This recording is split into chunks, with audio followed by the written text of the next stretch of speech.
Hello, everybody, and welcome to the show today. I'm really glad you could join us. So today we're diving into one of the most important topics that I think business owners need to know about in order to protect some of your most valuable assets. So with us today is Devin Miller. Now, Devin loves startups. He established his own first startup while earning his law and MBA degrees. And since then, he's set up several more businesses and enjoyed every minute of it. Now, Devin has a real passion for the new startup business model. And he's an entrepreneur who has also a patent and trademark attorney.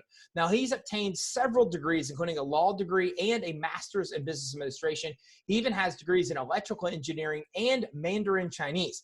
And while working for a large law firm, helping Fortune 100 clients like Amazon, Intel, Red Hat, and Ford with their intellectual property, he quickly realized that there weren't very many good intellectual property legal resources out there for startups and small businesses. So as an entrepreneur himself, Devin wanted to help other small businesses and business owners learn about patents, trademarks, and copyrights so they could build value into their business and protect their assets. Now, in addition to funding and running his own patent and law and trademark law firm, Miller IP Law, Devin is the co-founder of several startups, including a multi-million-dollar startup for wearable glucose monitoring. He also runs a development company that helps startups and small businesses with developing their ideas and their products. Devin, welcome to the show today.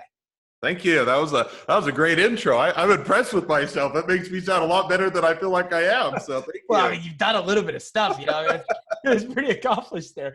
Well, man, I can't tell you, I told you before we get started, I'm so excited you're here because, look, I mean, the reality is patents and trademarks are really important. And a lot of startups don't even think that they can afford the process of getting this underway, and they don't take the steps they need to protect their assets. So is that a lot of what you see in your practice that drove you into the space? Yeah, I think kind of on both sides. On the one side, you get a lot of startups and small businesses that don't think they can afford it or they don't realize the importance of it, right? I mean, and I get it in the sense that startups and small business, you only have so much budget, you only have so much money. A lot of times you're trying to bootstrap it, you're trying to get everything done within what resources you have. And so either one, you don't have the time, budget, and money, or two, you don't realize the importance of it. And so they tend to push it back and neglect it until it kind of gets to the point that it's either too late or gets a lot more expensive. On the flip side, you almost have a lot of law firms that are typically focused more on the bigger companies, right? So the bigger clients have a lot more repeat billing, can pay a lot higher fees. And so you kind of have both sides where on the one side, law firms are not focused on startups and small businesses, and startups and small businesses aren't always focused on what they need. So trying to kind of fill that gap a little bit and also provide a bit of education and put a focus on that so that they can be a better service and also be better educated. I love it. What do you think from the beginning that entrepreneurs really should be thinking about or focusing on when it comes to patents and trademarks when they first start setting up the initial brand for their business? Yeah, it's a simple question. It's a loaded question in the sense that there's a lot of so I'll answer it a couple ways. If you go to a patent attorney, typical one or a typical attorney, they're great at giving you legal advice and terrible at giving you business advice is my general rule. And yet there's a lot of strategy that goes into intellectual property or patents and trademarks that generally gets overlooked or doesn't think. So I'll give you a few examples because that's the easiest way to answer your question. So let's say you're a startup, you just had an idea, you haven't got it developed, you're just kind of working out the details, or you want to get started. That's probably honestly not the time to engage patent trademarks. You'll get patents and trademarks attorney, they'll take your money, but I don't think it's a good time in the sense that you probably want to flesh it out, make sure if it's a brand, know what your company is. And so if you're building your company really not around something proprietary or something unique, but rather around a brand, make sure you know what your brand is, and then you go out and trademark it to make sure you secure it. Vice versa, if you're more of a technology company, you may not know exactly what your technology is or have it fully fleshed out or not to the point that you go after a patent. So if you're early on or too early on, you're almost going to go and throw away money that you don't need to. And yet on the flip side, let's say now you have something proprietary, and there's a lot of examples, but let's say you want to go out to the angel venture, venture capital and any of those and start to go get funding and start to get investors. At that point, you're almost too late in the sense that they're going to want you to see that you have a strategy, that you are protecting it, that you are thinking about these things, and you'll get a much better evaluation if you do it, and vice versa. If they say, hey, you're kind of naked or aren't covered or haven't even thought about this, it may either set up a flag or they're going to give you a lower valuation. So that's almost too late a lot of times in the game. So you kind of have a sweet spot to where, hey, we've got it far enough along. It's developed, so we know what we want to be when we grow up as a company, so to speak. We know our direction. I know it's not perfect and it's hard to ever project out there. We're saying, hey, we either got a brand, we got a technology, this is what we're going to. And kind of when you hit that point where you at least have that, that's where you start to dive into it. And I know that that's a nebulous answer, so to speak, but there's just enough variables that you're going to almost strategize differently for each company. Makes perfect sense. Well, on the startup side, are there things that startups should be doing even outside of patents and trademarks to really try to protect their brand and business as they're setting up initially? I mean, if you wanted to go, it's always, very early setting it up, you're going to do either an LLC. Typically it's an LLC. You can go an S Corp. That usually is tax ramifications. And for most companies, most circumstances, you're just going to go an LLC. Easier to set up, easier to understand. But that's the way that if you're looking to protect personal assets, that's what you'll do, in the sense that on an LLC, most of the reason you set up an LLC is because it gives you a fire shield or a fire guard against people coming after your personal assets if something goes wrong with the business, right? So you don't want to put your house in danger, or you don't want to put your savings in danger, or anything else. So you set up an LLC that kind of gives you that fire guard. Beyond that, as far as protecting your business, you're probably, after you get the LLC, the next step, I guess there would be one step in front of that, in the sense that if you are defining what the name of your company is, or what your technology is, you may want to go out and see if anybody else has already done that, right? So even before we file, you're going to say, hey, is somebody else already using the brand? Hey, I want to go start a phone company and I want to name it Apple. Probably a bad idea because somebody already has that name. Or, hey, I want to go out and invent a new product that's vacuums your floor and it's a little robot that goes around. Oh wait, that's already been done by Roomba or that. So you want to actually make sure that what you're contemplating isn't already done, either patented or trademarked, such that you're going to put in a whole bunch of time, money, and effort to develop it, only to not be able to, only to waste that because somebody else has already done it and has the rights to that. So those would probably be kind of the two precursors. And then once you get that, or kind of hit those two marks, then you're probably ready to go to the patents or trademarks as the next step. Well, Devin, is there a way that a business owner can do that research, or they really need to use an attorney that deals with IP, that deals with patents, trademarks, to be able to figure out those type of things? Well, you'll probably get a biased answer. But I think, if I always try and answer the question as if I put myself in the shoes of the startup, because I have been there, I've done it, and I get that there's a lot of competing interests. You only have so much money, effort, ability to do it. So ideally, the ideal answer is, I'd go to a patent attorney or patent and trademark attorney, in the sense that they're going to be more experienced, give you a better opinion. And sometimes you go out and the people do the searches.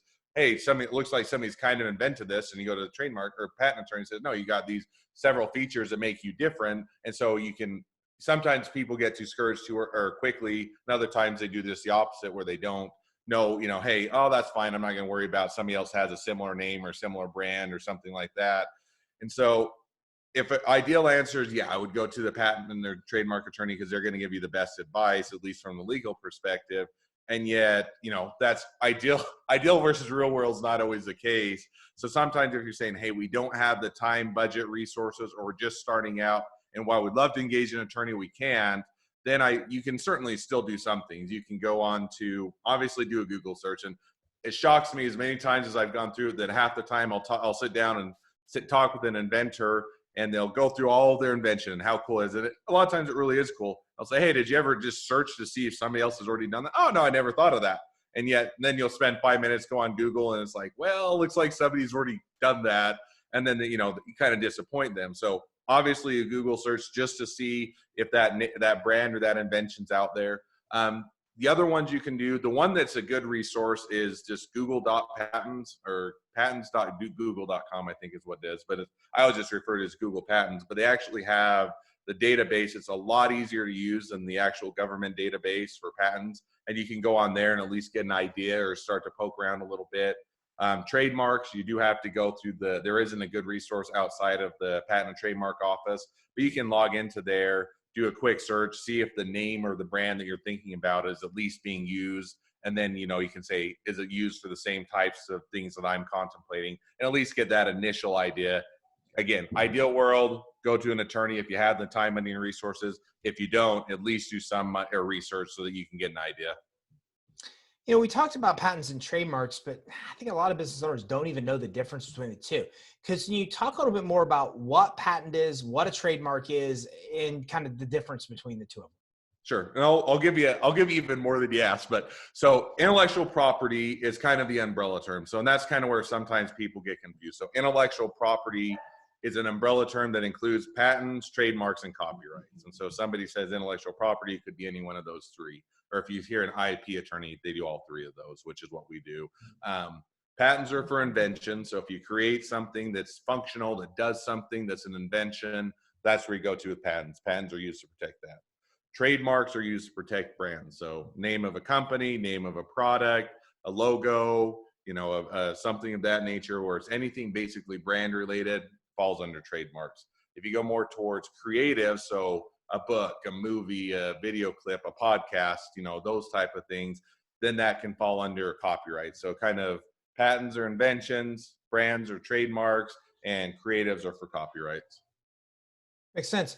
When do you do this? When is the best time to go out and know that you actually need to get a patent?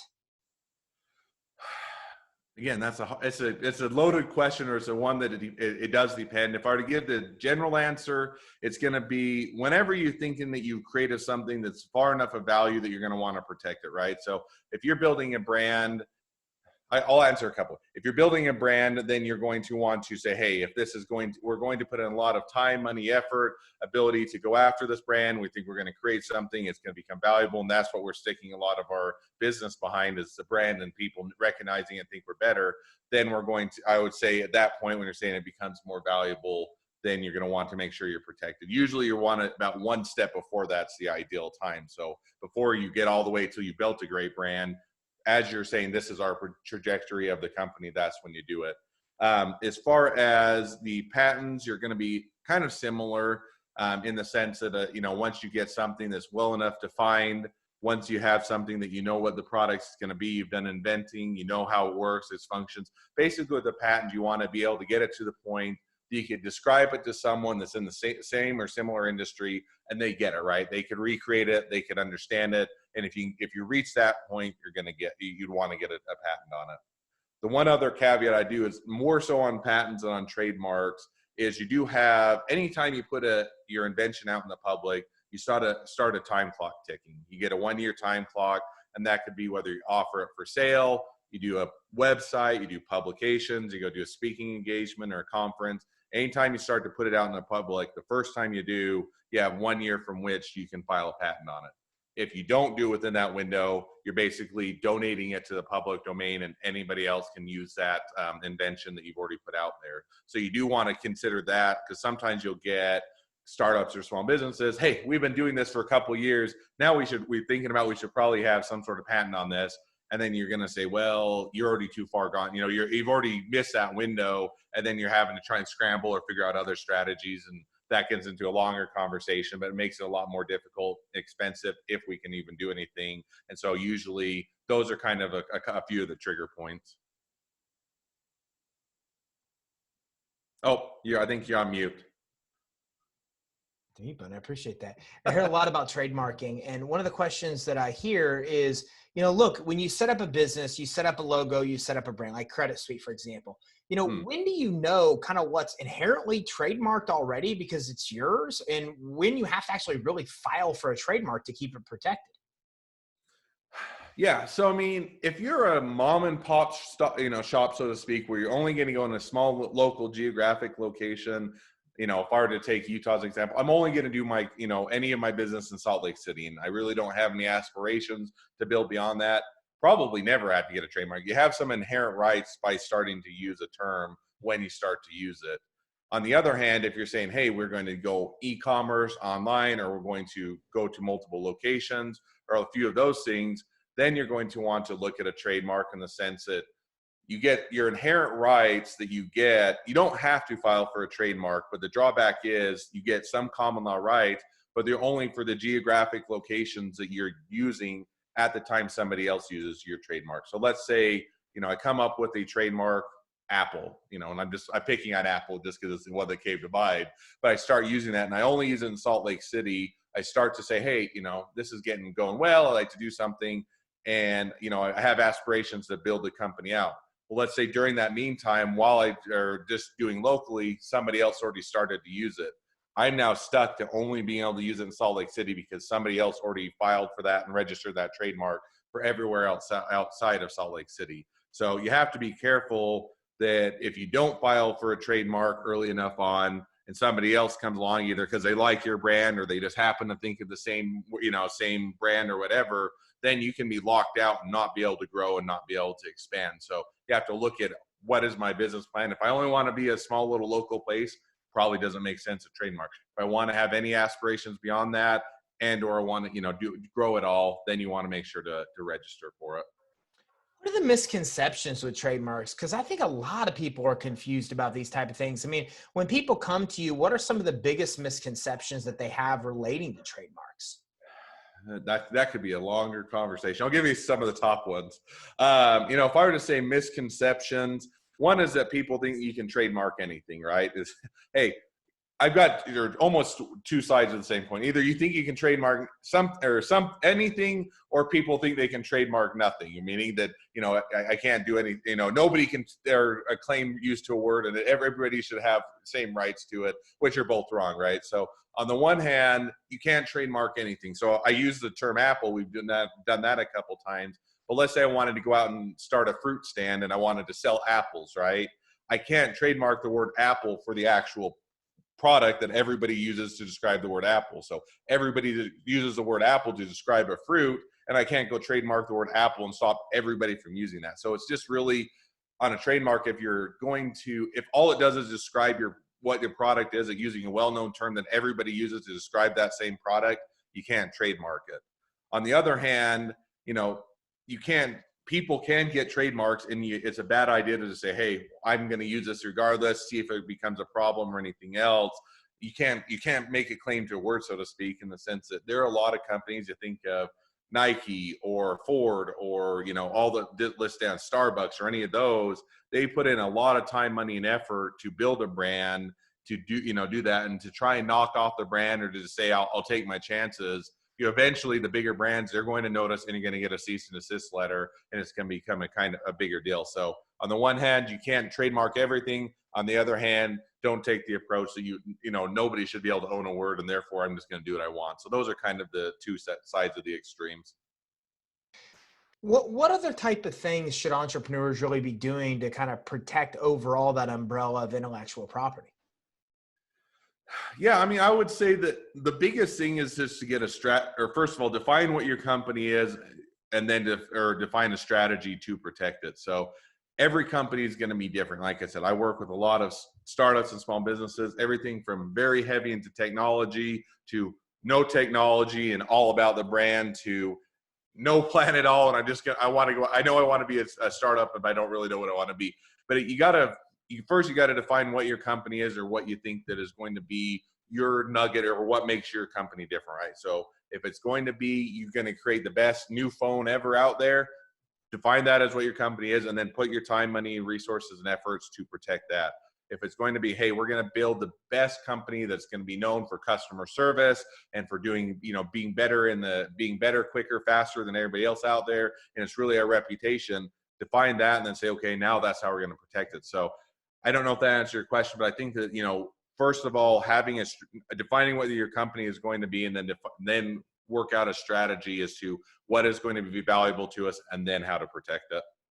What about copywriting? I see so many people put out content and information, and then everybody says it's copyrighted. There's a copyright on the bottom of everything, even though they've never actually taken steps to get copywriting. And I think that's confusing to a lot of people. I mean, can I just throw out a free guide on how to build business credit and put a disclaimer on the bottom saying it's copyrighted, and is it protected? Or do I really have to go through a series of steps to copyright that content? It's honest. Copyrights are kind of the abnormality as far as versus the other two. Patents and trademarks, you have to register. I would audit or make sure that you register those. Always recommend that. Copyrights are a bit different. Once you create your copyright, you do have a lot of inherent rights to it. So in the scenario you gave, people create something, they copyright it, or they mark it as copyrighted. They have about the same amount of rights as if you register a copyright, with one exception. The reason people will register copyrights is not because you get a lot more protection, but just so that you can define a date as by when you created the copyright. So the main issue that people get into is if I write some code, or I write a book, or I do something and I do it such that I can't remember the date I created it or when it came up, or I can't prove that, then it can create an issue with enforcement. So if that's the concern, then that's when you go and register it. So if you wanted to be precaution or take extra precautions to make sure if anybody rips off your work, then doing it. Otherwise, almost to your point, if you write a book, you do a website and you market it with a C, you don't even have to mark it with a C, because it's, that's just the reason people market with a C is just to put people on notice. So that way people can't claim, hey, I didn't know it was copyrighted. I didn't know I was ripping something, which they can't really make that argument, but it gives you a little bit stronger position. But otherwise, once you shoot the video, once you write the book, once you do take the picture, you have all of your rights are captured in there. And then you just have to make sure you document it so that you can show when you came up with it. So copywriting, patents, trademarks, what's the step? Is it different for when somebody actually infringes on these? I mean, what happens if you've taken the steps, you've got the patent, you've got the trademark, and somebody's clearly trying to infringe on that patent and trademark? What do you do then? What protection do you have to really then do something about it? Well, yeah, you can either do the legal answer or the business answer. They don't quite line up the same, in the sense that legal answer is you can go sue anybody you want. As soon as they start infringing your trademark, your copyright, your patent, if they infringe those rights, you file a lawsuit with the court and go and you take it to the courts, go through the legal system. But that can get expensive, right? If I were to take a trademark suit, to go and do it, that can be anywhere from $50,000 up to $500,000, depending on how aggressive you want and how big the players are. If I were to say a patent suit, generally, if you go all the way through, and on both of these, most time you settle out well before you get all the way through. But a patent lawsuit, that can be upwards of $1 million+ to go and enforce. And so when I say, that's the legal option, is you can just go and simply file a lawsuit, say, hey, I want them to pay, so to speak, and try and go after it. But to take the more business perspective, I always recommend, one is to reach out to them, and they may just not know that it was patented or trademarked or anything else. And they may say, hey, I get that, I was in the wrong, I'll make sure to switch. Or you may also look at it and say, hey, why don't we find a business arrangement? Hey, you're using our technology or you're using our brand. Why don't you take a license from us, and then we'll just simply make money off of you using our technology or using our brand. And so, or you can say, why don't, if it's a big company, why don't you acquire us? Make us an offer. If it's a good enough offer, we're willing to sell, but there's a lot of different business strategies that are oftentimes better for both parties, can often or be more favorable and less expensive. And then, so you got to be careful in the sense that you got the legal approach, you got the business approach, and seeing which one works for your company, because they can often be different. And so then you strategize, hey, do we want to get into a long protracted lawsuit, take a lot of time, money, and resources away from the company, or do we want to see if we can find a good business arrangement? The other one that you can hit, go ahead. No, go ahead.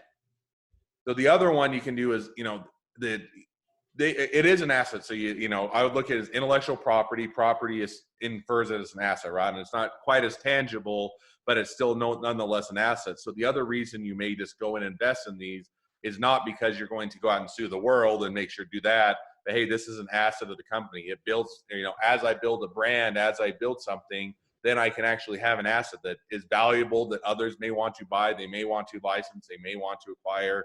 Patents, you may get investors that want to invest in that. They can say, okay, you've got this protection, you have something proprietary, and now you have an asset that I can actually invest against, or almost use as collateral, so to speak, in order to make sure that I have something secured for my investment. So a lot of different reasons why you invest. And as far as your options, there's legal options and the business options. Do you really, how much of those decisions really guided by the size of the company involved? Like, I mean, there's a small little 1, 2, 3 person operation that has no money. You're probably not going to go out of pocket with a lot of money, would think, to sue them, because for everything I understand, lawsuits are just, they suck money away, and very few people really walk away with a huge reward from what I've seen. or you've got an Amazon that clearly stole your stuff. And then my question is like, do you go after and go through with the lawsuit with a company that you know has the money to pay? Or is that almost the opposite? You don't want to pursue those guys because they can afford the attorney fees. It's kind of confusing, but I would think the size of the company infringing would somehow really be calculated into whether or not you're going to sue them or not. Yeah, I mean, again, these are a whole bunch of fun strategies. I could go into a much longer soliloquy, but I'll keep it a little bit shorter. One is you can say, so let's say you come out with the world's best product, and I'm picking on Apple, and I'm just going to keep with that thing, but Apple goes and just blatantly rips you off. Well, yeah, you're not going to likely as a small startup be able to go take on Apple. They have a lot more resources. They can bleed you dry. But Apple has competitors, right? In the sense that Samsung is a big competitor to Apple. You have sometimes it's Google that's a competitor to Apple or others. And while you don't have the resources, if it's something that's really valuable, you can go to Apple's competitor and say, hey, they're infringing on us. Would you like to buy this, acquire this, license it? This gives you a ability to go in and have this feature and compete with them. So that's one kind of strategy is, hey, because you're right, in the sense, if you're a small company, you're not going to have the resources right now to go out and sue a big company. Now, if it's a small company versus a small company, maybe. But if you're small versus big, which is what we talked about, probably not. The other one is you may say, I can't sue right now, but our business is going well. We're building, we're getting traction, and right now I can. But in 3 or 4 years, I might be able to. And let's take that as you put them on, you build your strength, you build your company, and then you revisit and say, okay, now we're in a much better position with the company to really start to utilize these assets. So you're building it as, let's get the strength and the ability to go after that before we just go out and kind of sue the world. So there's a few different strategies depending on what your company is, what the product is, what the competitive landscape is, and all those things. So I see, and not to mention any company's names, but for example, a major online, online retailer, maybe named after like a river and a rainforest. And I see that a lot of people, coming in with rumors here that I have no idea who that would be. Yeah, I know. There's a million things this could be. So they come in and they create a product that's unique and they start selling it there. And I've heard multitude of stories of companies like this, then going in, finding the sources of where they're getting it, and literally just duplicating the exact same product and pushing them out, and then taking over the selling of that product. I would imagine, being in your position, you might have heard of similar instances. And then they can't even protect themselves because they're fighting against a huge Goliath of a company. Are you starting to see that kind of trend develop? Because it just seems like it's happening too often that I'm hearing and seeing these kind of instances. So do you see a trend with that? And is there anything these companies can do in those circumstances to really protect themselves? Because I see a lot of people not wanting to sell online now unique products because of that fear of that happening. Yeah, and I would say, Nick, these are getting rumors, and I'm not naming any specific country. The rumors are, it's one step even more nefarious to where they look and see which products are selling the best, which ones are having the best profit margin. And then based on that analytics that you have on the back end, you can say, these are the ones that we want to start selling ourselves. And so then if you do well enough, then you almost create your own competitor. So the products that aren't selling well, that are big profit margins, not a big deal in the sense you're not worth their time. But if you're saying, hey, this is growing big, I think, and that's one or a couple things. One is I think that they are trying to change and do better. I think that those rumors are I don't know if they're founded or not. I don't want to throw mud at anybody else, but I think that they're starting to roll out and implement those type of things to where they're not trying to be that way quite as much. But I think it still probably happens. And even if it's not, that company that's named after a river, but it's another competitor that says, oh, this looks like they've got a ton of reviews, a lot of people, I'm just going to go knock them off, and then I'll sell the same thing at a lower price. Then even if it's not directly, the one company, it can be other competitors. And so do I see that? Yeah. And I think it can be a legitimate concern. And that's where you've got a couple options. One is you're just going to have to deal with it, compete, and say, I can do it better than they can. I can beat them on price. I can beat them on delivery or customer service. And we're just going to have to compete as part of being in the marketplace. Or you can say, we're going to out innovate them, right? So yes, they may knock off our current product, or they may start selling that, but we've got 2 or 3 generations in the pipeline. So as they do that, I'm going to just simply stay 1 step ahead of them or 2 steps ahead of them. And so we continue to iterate. And it's usually a combination of both. For the smaller guys, I may, go get them to stop, send a cease and desist letter, try and get them to stop. For the bigger guys, I'm going to out innovate And then, also maybe with the strategy that if I can continue to compete with them, they may just acquire me, or a competitor may acquire me, or someone else. Because if you're to look at the earlier history of the company that shall not be named, then you were to take, they went out and because I was reading a book on it, and that's, if I ever have any free spare time, that's usually the type of books I read, as business books, which my wife thinks is crazy because I would want to get away from all what I normally do for work. But anyway, that's what I enjoy. But looking at their history, and they went out, and there was a company that was diapers.com. And it was, at the time, it was a huge company. Now nobody's probably even heard of it, but they were basically on-demand or delivery service for diapers and other products and moms are going to need when they have babies. And they were a competitor, and they, for a while, they kept trying to compete. They tried to compete, and eventually got to the point that they were both kind of eroding into each other's markets and being detrimental. And so the company that shall not be named just went out and simply purchased them for a huge sum, and that. So depends on your strategy. Small companies, sometimes you'll enforce your intellectual property. Larger ones, you may out innovate, and then you also may position yourself that either that company or a competitor will end up wanting to acquire you, or you may just get big enough that you can compete them, and then you distance yourself from them. But there's a lot of different approaches, I think, to that.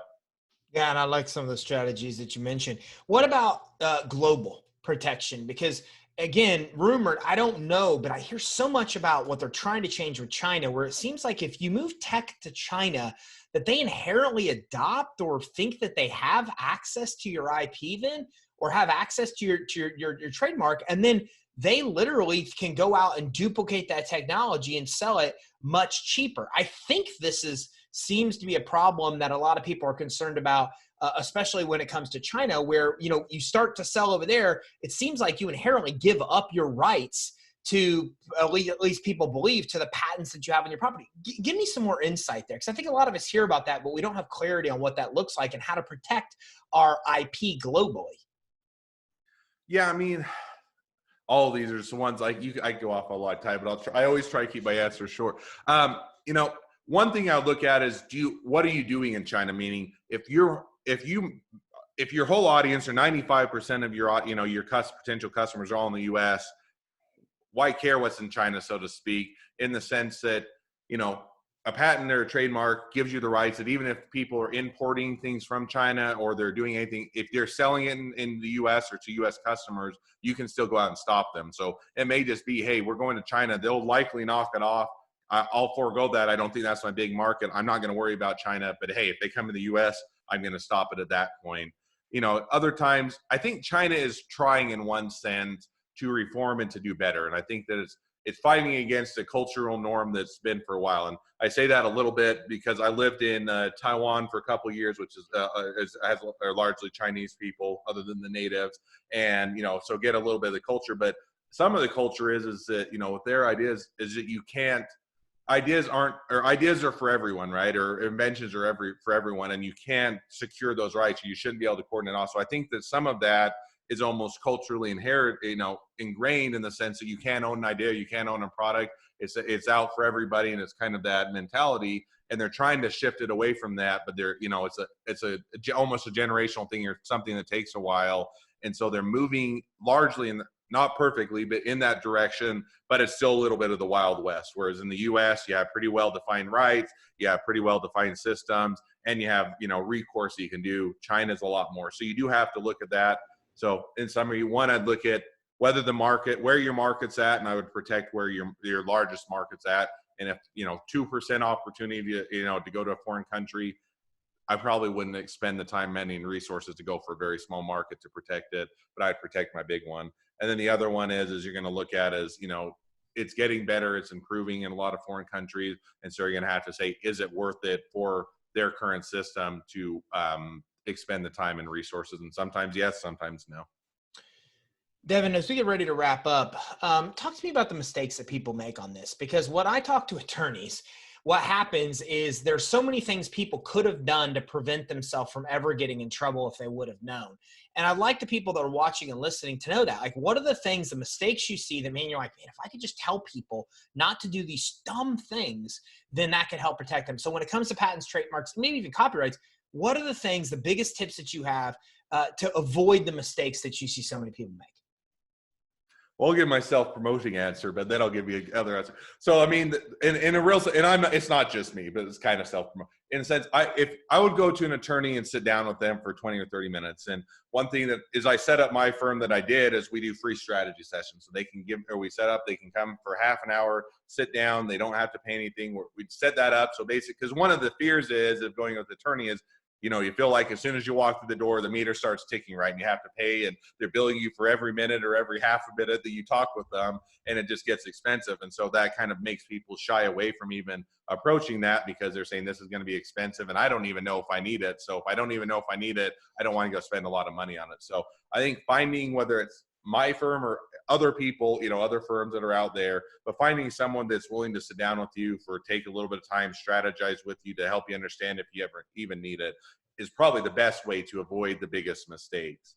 Beyond that, I think we hit on some. One is that if you're coming up with an invention, be careful what you put out in the public or when you put out in the public until you have that protection, in the sense that you do get that time clock running. That's probably the number one mistake I see on patents, is they wait too long and then they are not able to do it because they put it out in the public and it's been over a year. Another one, again, this is a biased answer, but I try and give it as unbiased as I can, is, for any of them, there's always inherent, I can do that, DIY, and I get it. I'm a DIY type of a guy. And if I think I'm smart enough, I can figure these, and a lot of things you can figure out. But too often I end up seeing people that will file their own patent or their own trademark, and I get the whole motivations. I'm not at all putting that down, but you end up spending more time, money, and effort to fix those things, if you can even fix it, than if it had just been done right in the first place. And so I'd almost look at, a lot of times I'm saying, hey, if you can either write your own patent or not, I'd almost say I would hold off on doing that, put your time, money, and effort in other places, and then get it done right when you have the ability to do it, because it usually creates a lot more problems that are harder to fix if you can, than if you just wait until the timing's right for you. Those are going to be a few of the biggest ones. I mean, I think we could go into a whole bunch of things, but I think those two. Maybe the last one is on trademarks. I would say, if you ever, the problem is you don't know where your company is going to go, and oftentimes it starts out as just a fun or a side hobby, and then you keep growing and eventually it blows up. And yet, by the time you get to that and you realize, hey, this is a valuable company, then somebody else has already copied or trademarked the name, and now you have a problem of, I put a ton of time, money, and resources into building this brand, and now I have to go and figure out how I'm going to even keep using the brand because somebody else has already trademarked it. So there's a whole bunch we go through, but those are maybe a top few that you could think of. Devin, thanks for coming on with us today. You have so much information that you've been able to share. We just kind of, like you said, we could go on and on about some of these topics. There's so much more information to get. So how can people learn more about these topics that we talked about today from you? Yeah, few resources. One, as I already mentioned, I do a free strategy session. You can go on to either our website, just milleripl.com, and you can schedule a free strategy session, and they can come on. I'll sit down with them, go through their strategy. If you want to, before you do that, if you want to learn a little bit more, one again is self-promotion, but I do put a large, try and be, what I say is the heart of a teacher, meaning we try and teach people why they need things and why they do things rather than just tell them what to do. And so on the website, we have, I think over 100 different articles and resources to answer a lot of the questions. That usually what happens is if I get a question from a startup or a small business that I haven't written it on and said, oh, that's a unique one or something that a lot of people want to know, we'll try and write an article about it or do a blog about it. And so if you go onto the website, there's the learning library that breaks it down to patents, trademarks, copyrights, and then just general topics for small businesses. Outside of what I would do, the best thing I think you do is probably find a mentor, in the sense that find someone that's been through this, find someone that's done the startups, small businesses, and it's done it well. Don't just go and find someone that has done this a whole bunch of time and failed, but find someone that's been successful and then find that mentor. And I think those are probably a few good resources that people can start to use to learn more. I love it. Devin, again, thanks for coming on and sharing with us today. My pleasure. I'm always happy to help out the community, to answer questions, and to make sure that we get the startups and small businesses taken care of. So it's been a pleasure. You've done an amazing job of that today. So everybody, a lot of stuff here, right? But we just scratched the surface. There's so much more we could drive into on IP, on patents, on everything we've talked about today. So what you want to do is you want to go to milleripl.com. That's milleripl.com. And if you go to milleripl, you'll see there's a ton of really, really good information, that's detailed information that you need to go through to protect yourself. As Devin said, the biggest mistake, or one of the biggest mistakes you can make, is waiting too long to do certain things and then lose your right or lose your ability to file for these kind of protections you want. And let me be clear, absolutely a large part of the value of your business are things like we talked about today, are the patents that you have, are the trademarks that you have. So whatever you want to do with your business, whether you want to sell it down the road, whether you want to get acquired, whether you want to take it public, you really need to protect these assets. It becomes so important. You got to do it before it's too late. So to learn a lot more about trademarks, about patents, about copywriting, amongst many other things relating to IP and more, then make sure you visit milleripl.com. That's milleripl.com.